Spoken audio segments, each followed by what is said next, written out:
बिस्मिल्लाहिर्रहमानिर्रहीम। अस्सलाम वालेकुम बच्चे, क्या हाल हैं? आप लोग ठीक हैं? आज का जो लेक्चर है ये है नाइट्रोजन साइकिल पे और बहुत इंपॉर्टेंट है। आपने इसको अच्छे तरीके से तैयार कर लेना है, क्योंकि ये दूसरा लॉन्ग क्वेश्चन है। जो मैंने आप लोगों को 3 क्वेश्चन बताए थे उसमें से ये पहली जो है ये डेफिनेशंस हैं। आपने इसको साइकिल में शामिल नहीं करना है। इसकी डेफिनेशंस के अंदर सबसे पहले है बायोजियोकेमिकल साइकिल है। बायोजियोकेमिकल साइकिल के अंदर अगर आप देखें तो ये द केमिकल्स होते हैं, द केमिकल्स या एलिमेंट्स होते हैं essentially for life in living organisms are called biogenic elements और न्यूट्रिएंट्स एलिमेंट्स कहलाते हैं। ये दो तरह के होते हैं, एक मैक्रोन्यूट्रिएंट्स होते हैं और एक माइक्रोन्यूट्रिएंट्स होते हैं। माइक्रोन्यूट्रिएंट्स जो होते हैं these are elements required by organisms in large amount, ये ज़्यादा मकदार में चाहिए होते हैं, जैसा कि वाटर हो गया, कार्बन हो गया, हाइड्रोजन हो गया, ऑक्सीजन हो गया, नाइट्रोजन, फास्फोरस, सल्फ़र और उसके साथ कैल्शियम हो गया। दूसरे हैं माइक्रोन्यूट्रिएंट्स, ये हमें ऑर्गेनिजम्स को थोड़ी मकदार में चाहिए होते हैं और एलिमेंट्स हैं required by the organisms in small quantity और इन ट्रेसेस, अमाउंट्स में पाए जाते हैं। ट्रेसेस कहते हैं जिसको हम मेजर ना कर सकें, लाइक जिंक हो गया, मालबेडिनम, आयरन हो गया, आयरन, इसकी एग्जांपल्स हैं। बायोजियोकेमिकल साइकिल्स के साथ अगर देखें तो ये जो न्यूट्रिएंट्स होते हैं, these nutrients cycles are also called the biogeochemical cycle कहलाता है। As the nutrients move from living to non living to living portion of the ecosystems in cycle manner, क्योंकि ये साइक्लिक मैनर में ये मूव करते रहते हैं, इस वजह से हम इसको कहते हैं कि ये जो है हमारे पास बायोजियोकेमिकल साइकिल कहलाते हैं। ये डेफिनेशंस आती हैं, वहाँ पे आप लोगों ने डेफिनेशंस में लिखना है। दूसरा है नाइट्रोजन साइकिल, ये लॉन्ग क्वेश्चन है, इंपॉर्टेंट लॉन्ग क्वेश्चन है और इसको आपने अच्छे तरीके से तैयार करना और ये साथ में इसके जो हेडिंग दी हैं वो भी आपने हेडिंग्स के साथ तैयार करना और साथ ही इसकी जो डायग्राम्स है वो ज़रूर आप लोगों ने इसकी बनानी और तैयार भी करनी है। नाइट्रोजन साइकिल असल में ऐसा साइकिल कहलाता है क्योंकि जो नाइट्रोजन है वो हवा के अंदर मौजूद होती है और वह हवा से प्लांट्स के अंदर, प्लांट से एनिमल के अंदर और एनिमल से जो है दोबारा हवा में चली जाती है। तो ये साइक्लिक मैनर में जो मूव करता रहता है इसे हम नाइट्रोजन साइकिल कहते हैं, क्योंकि इसके अंदर नाइट्रोजन जो है वो लिविंग ऑर्गेनिज्म से नॉन लिविंग में और नॉन लिविंग ऑर्गेनिज्म से जो एनवायरनमेंट हो से लिविंग ऑर्गेनिजम्स के अंदर उसका हिस्सा बनती हैं। तो जो डेफिनेशन है इसकी वो आप सबसे पहले देख लेंगी। द प्रोसेस है, ऐसा अमल होता है by which the limited amount of nitrogen is circulated and recirculated, बार बार ये इस्तेमाल होती रहती है थ्रू आउट द वर्ल्ड, पूरी दुनिया के अंदर, of living organisms is known as nitrogen cycle, हम इसे नाइट्रोजन साइकिल कहते हैं। दूसरा इसके अंदर है रिजर्वायर ऑफ नाइट्रोजन साइकिल के इसके ज़खायर के यहाँ होते हैं। नाइट्रोजन के जो ज़खायर होते हैं वो एटमॉस्फेयर में होते हैं, जो कि 78% हैं, हवा के अंदर 78% होते हैं। लेकिन ये जो 78% है ये एलिमेंटल फार्म होती है। एलिमेंटल फार्म का मतलब N2 की शक्ल में होते हैं और N2 जो है ये पौधे इसको डायरेक्ट इस्तेमाल नहीं कर सकते और ना इसको एनिमल इस्तेमाल कर सकते हैं। इस वजह से पहले ये या तो नाइट्रेट में कन्वर्ट होगी या फिर अमोनियम के अंदर कन्वर्ट होगी, यानी कि या तो जो N2 है उसकी ऑक्सीडेशन होगी या फिर इसकी NH3 इसकी रिडक्शन होगी, तब ये पौधे और एनिमल इसको इस्तेमाल कर सकते हैं। तो जो इसकी चीफ रिजर्वायर है, the chief reservoir of nitrogen is the atmosphere होती है, which contain 78% nitrogen in gases form, और वो भी इसकी गैसों की शक्ल में होती है। मोस्ट जो लिविंग थिंग्स होती हैं can not use elemental atmosphere, वो उसको डायरेक्ट इस्तेमाल नहीं कर सकते नाइट्रोजन को टू मूव अमीनो एसिड, ताकि वो इसमें से जो है अमीनो एसिड बना सकें, मेक अमीनो एसिड, या इसके अंदर न्यूक्लिक एसिड बना सकें, एंड अदर नाइट्रोजन कंपाउंड, दूसरे नाइट्रोजन कंपाउंड बनाने के लिए वो डायरेक्ट इस्तेमाल नहीं करते। They depends on nitrogen present in soil mineral, और वो उस पर डिपेंड करते हैं जो सॉयल मिनरल्स में होते हैं। और ये जो सॉयल मिनरल है इसको ज़रा MCQs के लिए भी अंडरलाइन कर लें आप लोग। दूसरा है लिमिटिंग फैक्टर्स, और 78 को भी उसके लिए आपने कर लेना MCQs के लिए। लिमिटिंग फैक्टर्स हैं, लिमिटिंग फैक्टर उसको कहते हैं जो जिसकी मिकदार इफ़ेक्ट करती है जो पौधे की ग्रोथ होती है उसके ऊपर, क्योंकि ये नाइट्रोजन 78% है लेकिन इसके बावजूद भी ये पौधे के लिए शॉर्ट रह जाती है, इस वजह से हम कहते हैं कि नाइट्रोजन जो है ये लिमिटिंग फैक्टर है। So despite the abundance of the nitrogen in the atmosphere, atmosphere के अंदर ज़्यादा से ज़्यादा नाइट्रोजन होने के बावजूद भी shortage of nitrogen in the soil is often the major limiting factor, और इसी वजह से ये इसकी कमी जो है हमेशा लिमिटिंग फैक्टर रहा है इन प्लांट्स ग्रोथ के, प्लांट की ग्रोथ के लिए। फिर इसके दूसरा जो तीसरा इसका हेडिंग है वो है अमोनिफिकेशन। अमोनिफिकेशन का मतलब होता है अमोनियम की फार्मेशन, और नाइट्रोजन से अमोनियम की फार्मेशन का जो अमल है इसे हम अमोनिफिकेशन कहते हैं। और ये ख़ास तौर पर जो अमोनिफिकेशन है ये बैक्टीरिया जो है और फंगस ये दोनों परफॉर्म करते हैं, माइक्रो ऑर्गेनिज्म जो करते हैं, क्योंकि जितना भी हमारे पास नाइट्रोजन है चाहे वो प्लांट हैं या वो एनिमल्स हैं, वो प्रोटीन की शक्ल में है या न्यूक्लिक एसिड की शक्ल में वो इनके अंदर मौजूद होती है, या और कोई दूसरी सोर्सेज भी हो सकती हैं, प्रोटीन की शक्ल में भी हैं। तो ये जो मुख्तलिफ इसकी सोर्सेज हैं इनको डिकम्पोज करके या तो इसको अमोनिया के अंदर कन्वर्ट किया जाता है, या इसको अमोनियम आयन के या अमोनिया के अंदर या इसको अमोनियम आयन के अंदर कन्वर्ट कर दिया जाता है। तो ये जो कन्वर्शन है ऑफ अमोनिया और अमोनियम आयन में कहाँ से, प्रोटीन से या न्यूक्लिक एसिड से या न्यूक्लियोटाइड से, ये अमल जो है ये एजिमिलेशन सॉरी ये जो है अमोनिफिकेशन कहलाता है। इसमें मच ऑफ द नाइट्रोजन, ज़्यादातर जो नाइट्रोजन है found in the soil is the result of the decomposition of organic materials and in the form of complex organic compounds such as protein, amino acids, nucleic acids and nucleotides. These nitrogen compounds are usually rapidly decomposed into simple compounds by soil dwelling organisms, ज़मीन में रहने वाले organisms, chiefly bacteria and fungi, ज़्यादातर जो bacteria और fungus हैं उसे। These micro organisms use the proteins, ये प्रोटीन को इस्तेमाल करते हैं, अमीनो एसिड को इस्तेमाल करते हैं, and release excess of ammonium NH3 की शक्ल में या अमोनियम आयन NH4+ की शक्ल में ये रिलीज़ कर देते हैं। This process is known as ammonification, यानी कि प्रोटीन और अमीनो एसिड का अमोनियम और अमोनियम आयन के अंदर जो कन्वर्शन है ये अमोनिफिकेशन कहलाता है। दूसरा अमल जो है इसका वो है नाइट्रिफिकेशन। नाइट्रिफिकेशन में जो है वो फार्मेशन ऑफ नाइट्रेट होती है या ऑक्साइड ऑफ नाइट्रोजन के बनते हैं, इसे हम जो है वो नाइट्रिफिकेशन कहलाते हैं। तो सबसे पहले ये नाइट्राइड बनते हैं, फिर उसके बाद नाइट्राइट बनते हैं, फिर उसके बाद जो है ये नाइट्रेट की फार्मेशन होती है। तो फाइनल फॉर्म में फिर NO3 की शक्ल में पौधे इसको इस्तेमाल कर सकते हैं। सेवरल बैक्टीरिया, बहुत सारे जो बैक्टीरिया होते हैं in soils are able to oxidized ammonia और अमोनियम आयन, या वो अमोनिया या अमोनियम आयन को इस्तेमाल करते हैं इनटू नाइट्रोजन ऑक्साइड्स की शक्ल में। This is known as nitrification, और इसे नाइट्रिफिकेशन कहा जाता है। फिर है इसके बाद एजिमिलेशन। नेक्स्ट प्रोसेस जो है वो है एजिमिलेशन का।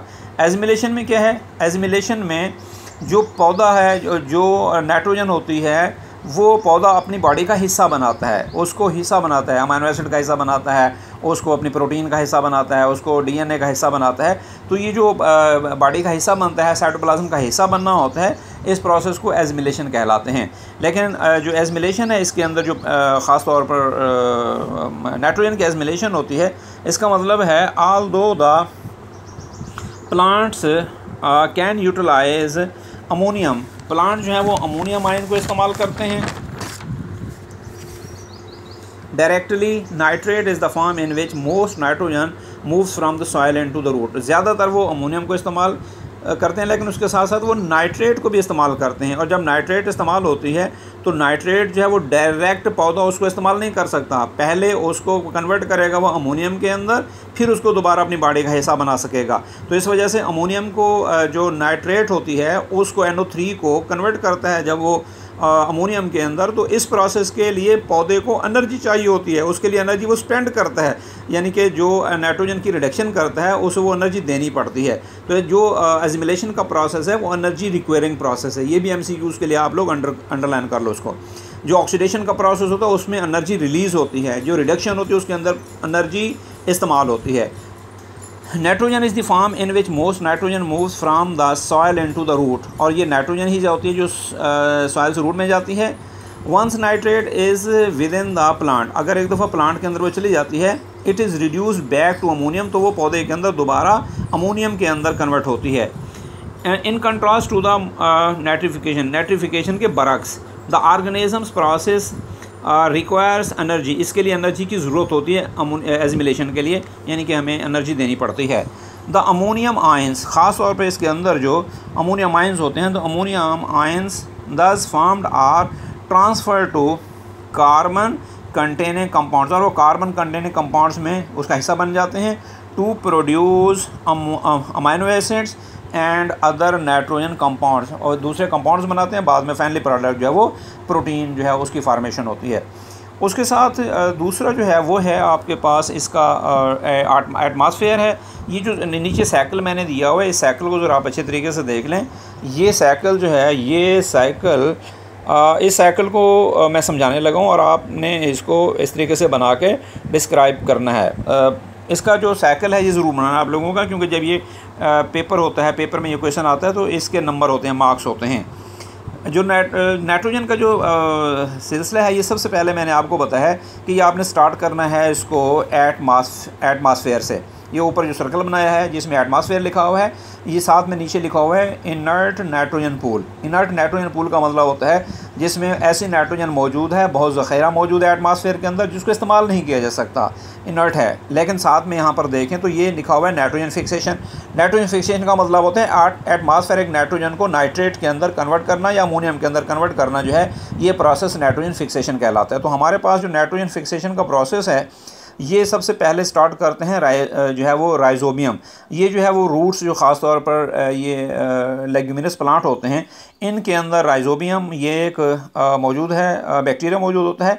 वो इसको कन्वर्ट कर देता है NH3 के अंदर। NH3 है या NH4 है, इन दोनों के अंदर कन्वर्ट करता है। तो ये है हमारे पास अमोनिया NH3 और साथ में अमोनियम जो है वो NH4 आयन दिया हुआ है, और इसको हमने सर्कल किया हुआ है अमोनियम पूल की शक्ल में कि ये अमोनियम पूल है। उसके साथ में एक जो है वो एरो के साथ ही एक लिखा हुआ है कि ये लिखा हुआ है इसमें नाइट्रिफिकेशन। नाइट्रिफिकेशन का मतलब होता है कि जो अमोनियम था उसको कन्वर्ट करना है NO2 के अंदर, नाइट्रेट के अंदर, और ये ख़ास किस्म का बैक्टीरिया करता है, और उस बैक्टीरिया का नाम है नाइट्रोसोमोनास। और ये साइल में मौजूद होता है नाइट्रोसोमोनास, ये NO2 बनाएगा। इसी तरीके से NO2 से फिर ये साइल के अंदर एक और बैक्टीरिया मौजूद होता है, यहाँ पर एक और भी नाइट्रिफिकेशन का हेडिंग दिया हुआ है, और उसमें लिखा हुआ है नाइट्रोबैक्टर। ये एक और बैक्टीरिया है जो ज़मीन में मौजूद होता है। ये NO2 को NH3 में कन्वर्ट कर देता है। पहला जो था ये नाइट्राइट था, और दूसरा जो है ये NO3, ये नाइट्रेट है। इस तरीके से हमारे पास जो है ये नाइट्रिफिकेशन भी हो गई, और ऊपर आपने देखा कि अमोनिफिकेशन है, तो अमोनिफिकेशन से नाइट्रिफिकेशन हो रही है। अब यहाँ से आगे देखें अगर, तो आपको यहाँ प्लांट नज़र आ रहे हैं। ये प्लांट है, तो प्लांट के नीचे लिखा हुआ है ऑर्गेनिक नाइट्रोजन। इसका मतलब है कि जो NO3 है ये भी पौधे ने इस्तेमाल की है, और इधर से डायरेक्ट जो अमोनियम का जो पूल दिया हुआ है वहाँ से डायरेक्ट वो अमोनियम को भी यूज़ कर सकता है। तो पौधे के अंदर दोनों चॉइसेस हैं कि अगर वो चाहे तो वो अमोनियम को डायरेक्ट यूज़ करे, अगर चाहे तो वो नाइट्रेट को इस्तेमाल करे। लेकिन अगर वो नाइट्रेट को इस्तेमाल करेगा तो फिर भी उसको अमोनियम में उसको कन्वर्ट करना पड़ेगा। तो इस तरीके से जो प्लांट है उसने ऑर्गेनिक नाइट्रोजन, यानी कि जो नाइट्रोजन था चाहे वो NO3 की शक्ल में था, अमोनियम की शक्ल में था, उसको कार्बन के साथ मिला के प्रोटीन या उसे अमीनो एसिड या उसे न्यूक्लिक एसिड बना दिए, उसको अपनी बॉडी के लिए इस्तेमाल किया, और बाकी बॉडी के अंदर उसने जो है वो जमा कर लिया उसको, और वही जो खुराक है वो फिर आगे एनिमल्स के हेडिंग दिया हुआ है कि एनिमल ने उसको इस्तेमाल किया।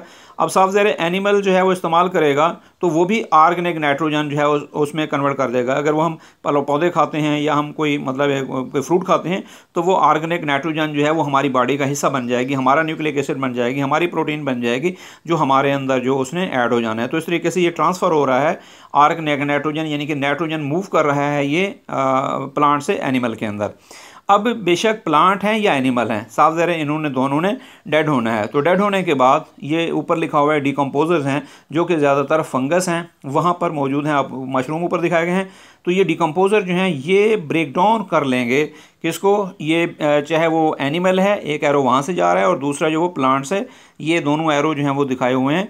इसका हेडिंग दिया हुआ है मैंने अमोनिफिकेशन, कि इनके अंदर जो टूटे हुए प्लांट्स और एनिमल्स के अंदर जो प्रोटीन होती है उसको ब्रेक डाउन करते हैं ये ख़ास तौर पर जो बैक्टीरिया हैं और ये डिकम्पोज जो फंगस होते हैं, फिर वो नीचे उसको भी आके ऐड कर देंगे किसके अंदर, जो नाइट्रोजन अमोनियम पूल दिया हुआ है उसके अंदर कर देंगे। तो अब ये जो हमारे पास नाइट्रोजन अमोनियम की फार्मेशन है ये 3 तरीक़ों से हो रही है। एक साइल के अंदर जो बैक्टीरिया है जो राइजोबियम प्लांट वो कर रहा है, दूसरा डिकम्पोजिशन करने वाले प्लांट और एनिमल वाले जो बैक्टीरिया हैं वो भी इसको अमोनियम के अंदर कन्वर्ट कर रहे हैं। तो इस तरीके से अमोनियम जो है ये दोबारा रिसाइकल होकर दोबारा वो इस्तेमाल होना शुरू हो जाएगी। अब यहाँ पर नीचे एक और एरो जो है वो शो किया हुआ, और उस एरो में अगर आप देखें तो आप लोगों को यहाँ पर जो है वो नाइट्रेट दिया हुआ है जो कि नाइट्रोबैक्टर ने बनाया था। अगर आप इसी नाइट्रोजन को देखेंगे तो हम यहाँ पे आप लोगों को जो है वो लिखा हुआ आप लोगों को मिलेगा साथ में कि ये है हमारे पास डी नाइट्रिफिकेशन।